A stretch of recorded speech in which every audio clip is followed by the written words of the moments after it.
Looking to start a podcast but don't know where to begin? Look no further. The team at Dodge Media Productions has 20 years of experience as podcast listeners and observing the industry and 8 years experience in podcast production. We can help you take your podcast from idea to fruition, and we'll make the process seamless and easy. We'll help you with everything from recording and editing to hitting the charts on Apple Podcasts. So what are you waiting for? Contact us today and let's get started. DodgeMediaProductions.com.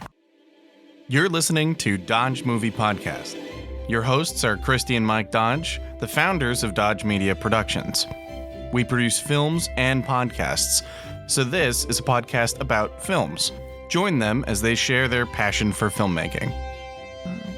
Welcome back, everybody, to the Dodge Movie Podcast. This is episode 169. We watched Duck Soup from 1933.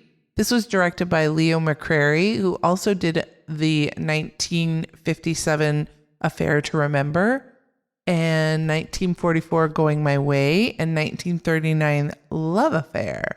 It stars Groucho, Harpo, Chico, and Zeppo Marx, along with Margaret Dumont and Raquel Torres.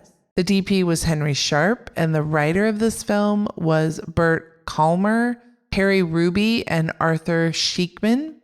It was filmed in Pasadena and Hollywood. The synopsis for this film is Rufus T. Firefly is named the dictator and of bankrupt Freedonia, a made-up country, and declares war on neighboring Sylvania, probably another made-up country, to the best of my knowledge. My geography might be a little Well, I don't know about Freedonia, but no. Sylvania, I think, comes from Sylvan, which is the Latin word for trees, and hence Transylvania. Oh, okay. But I don't think there's ever a Sylvania. Someone should correct I know me if I'm Freedonia wrong. is made up. I remember reading that. It reminded me of Scott Adams' Elbonia in the Dilbert strips. So, on neighboring Sylvania, over the love of his wealthy backer, Mrs. Teasdale, contending with two inept spies who can't seem to keep straight which side they're on. Ton of taglines, and maybe we even opt out after a bit if they are, because a lot of them appear to be. Why don't you just give me one or two? Okay. Because it looks like the list is long and the taglines themselves are long. Yes. War is swell when the Marx brothers are in it. They'll be out of the trenches by Christmas if the food doesn't improve. Not very good. I think they're maybe trying to make jokes in the tagline. The fanciest dish of screams, howls, beauty, and music ever concocted. Okay, taglines were different back then, I guess. Okay, I'm going to bail right now. Those are just okay. Yeah, they're not working. So why don't you kick us off with your pickup line for Duck Soup? Well, a little bit of a possible question of what constitutes a pickup line, because technically the first dialogue we hear, I guess, is quacking from ducks. But I think the first human is Mrs. Teasdale, and that's delivered by somebody who is called by dialogue in the film Your Excellency, but it's not credited. Right. It was lost on me that he was a dictator. What is it? It's Rufus T. Firefly, Groucho, played by Groucho Marx. Yeah, that Groucho was a dictator. I thought he was just kind of attending what looked like a governmental ceremony. Yeah, they never really explained, and I don't think you need to, because by the premise, by the bit, but they didn't explain why he was appointed dictator, but it seemed like Mrs. Teasdale, no relation to Ashley, I presume. Right. She appointed him dictator of Freedonia for some reason. Right. And then I did notice that Mrs. Teasdale once he discovered that she was a woman of wealth, he was very obvious about him wanting to kind of be with her simply for her money. He didn't really even hide it from her all that well. And so, as sometimes in the movies, she was completely oblivious to this fact. Right. She appeared to be oblivious to many things. But I suppose that it's a commentary on the modern era that the person with the most money picks who's in charge politically, right? So I suppose that hasn't changed much. And so the reason that this film got put in the popcorn bucket is, just to remind all of you, in addition to the 12 films that were suggested by superfans that won the monthly contest last year, we went to AFI's like top 100 films and kind of picked films that, were of note, that we had heard of, films that we hadn't seen. And we're like, well, some of them we may be. Some of them, but we definitely skewed toward if we hadn't seen a film. Correct. And so this was one. It was kind of like, oh yeah, we've always heard of yeah. We've heard of the Marx Brothers. Let's watch this one, and it's on the AFI. So after seeing it, I don't know if I just am not a Marx Brothers fan, although I've seen bits they do, and there's even one bit in here that I was super impressed with and was very entertaining and very funny, and I was kudos to the choreography that was necessary to pull it off. I don't know why this film is on AFI's list. So we don't hate watch things, so I just want to preface that with saying that I'm not attempting to criticize it, but my first instinct upon seeing this film was this felt like a long Three Stooges episode. Yes. It was in the very, very silly and slapstick with about the same amount of kind of character development or lack thereof. Right. Physical comedy, some gags. We know Groucho Marx for funny wordplay. And definitely his dialogue in this had it's like dad jokes. Yeah. That's a good point. Yeah, dad jokes Groucho Marx abound. is the original dad joke. Yeah. And as you mentioned, the Marx Brothers themselves had, so I don't know if the listeners can hear the dog snoring, but so... that's how exciting this episode of Duck Soup is. Fantastic. So the Marx Brothers have these very well-established characters for Groucho and Chico and Harpo. Fun fact is there was actually a fifth Marx brother, but I don't believe he appeared in the films. But the fourth guy, Zeppo, he didn't have like a persona or a costume. So I actually didn't know who he was until I had to Google Zeppo Marx Duck Soup to find out which character he was. Oh, he wasn't even listed in the characters, like on IMDb? Yeah, but I didn't notice the name of the character. I didn't know who it was. Got you. So, it was, as you said, it was slapstick. There was one scene, and this could be why it's actually on the list. It was amazing, where Groucho is in a nightshirt, and then another brother, I think, is also in the nightshirt, and they're pretending to be a mirror, so they mirror each other's actions. It was so well done. And it was really well done, and it went on for quite some time. Yeah, it did. And there was maybe one cut, but it very few cuts, if any. So that was fantastic. There was some physical comedy that was pretty, again, reminiscent of the Three Stooges, right? There is a bit with Harpo has this kind of like horn with a bulb on the end, but he puts water in it, and then he somehow like scrunches down and it squirts water and stuff like that, where you could see, okay, they obviously practiced hard at some of this physical comedy. Mm-hmm. I was stunned that it was a musical. So they had like a couple songs, but one big dance number. Right. It was kind of nuts. And maybe in 1933 that was normal for films, but I was stunned. Mm-hmm. So it was not at all what I was expecting. It was a quick watch, well into the moral line. So totally different than I expected. Right. As far as, it's tricky to talk about, like, was there character development? How was the cinematography? It was like a 66-minute gag. Yeah, it was a skit, maybe more than a film. Yeah.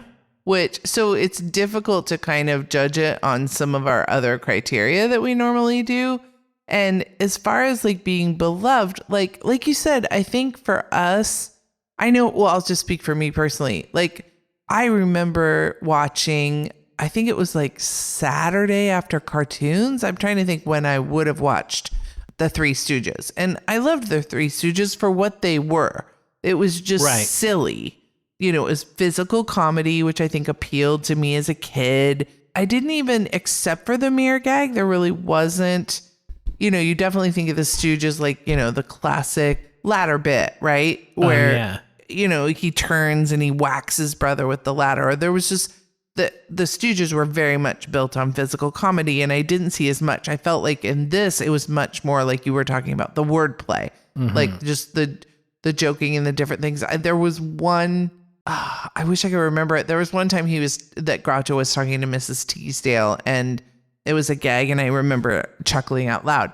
So I just think that this definitely hinged more on like, not even double entendre, but just like kind of just the double meaning of words. And so dad jokes is kind of the best way I can think to describe it.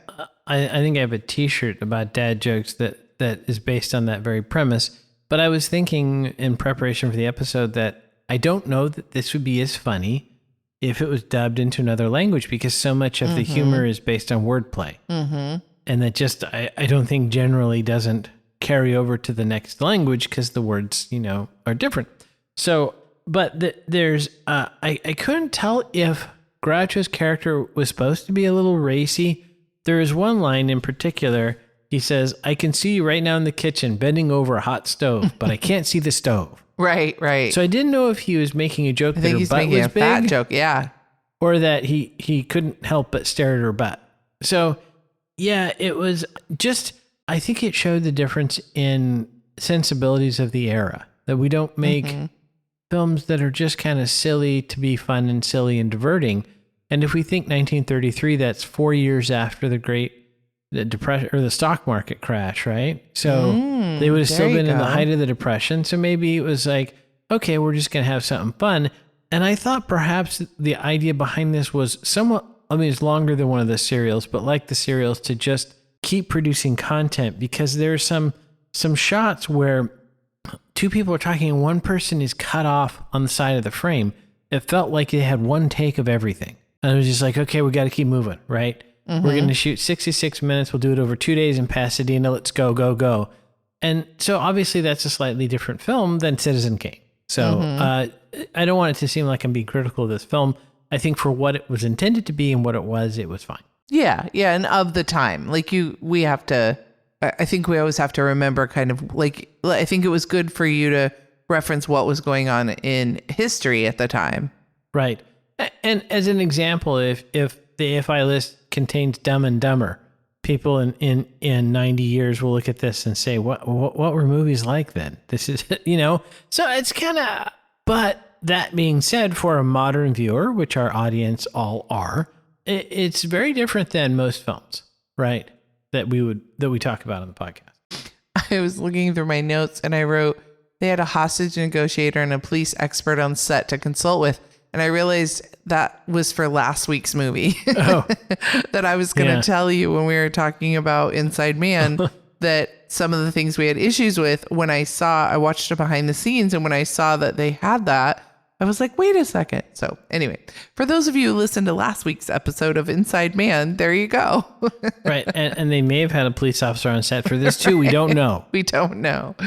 All right. Did I already say it was Zeppo's last film?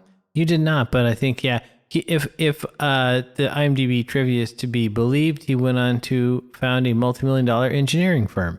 So wow. Yeah. He was like, this isn't really doing it. Well, let's go through our 4 things, and then I have a little reason why maybe he did depart filmmaking. Okay, so any head trauma? Oh, well, yes, there probably was, but I definitely hat trauma. Yeah, I didn't make note of specific head trauma. Hat trauma, but that does also bring up the question of, I never understood why the lemonade salesman just didn't beat the crap out of Chico and Harpo. Right? That seems like that would have been. Absolutely. I kept waiting for it. Yeah, I'm trying to remember a specific head trauma and I can't, but it seems like that would have been in there. All right. Did Groucho make time with Mrs. Teasdale? Smoochie, smoochie, smoochie. I didn't notice a smooch. There was lots of implied waka waka, like a waka waka attraction, but I have nothing down there. So I could have been, I was asleep at the switch here. Sorry, audience. No problem. And did anybody drive in this film? Their little 1933 car. They did. So there's a 1926 Harley Davidson Model J with a sidecar. I don't really know if that's a conventional presidential motorcade vehicle. But of course, when you have a sidecar, there's always the gag that you forgot to attach it to the motorcycle, and the motorcycle drives off. And then later, the sidecar drives off. Get it? It's a reversal. And then, unlike any other film we've talked about so far, this one actually has a tank in it. as an M1917 tank was portrayed at one point during the uproarious war film portion of the movie. So we had a tank. Okay.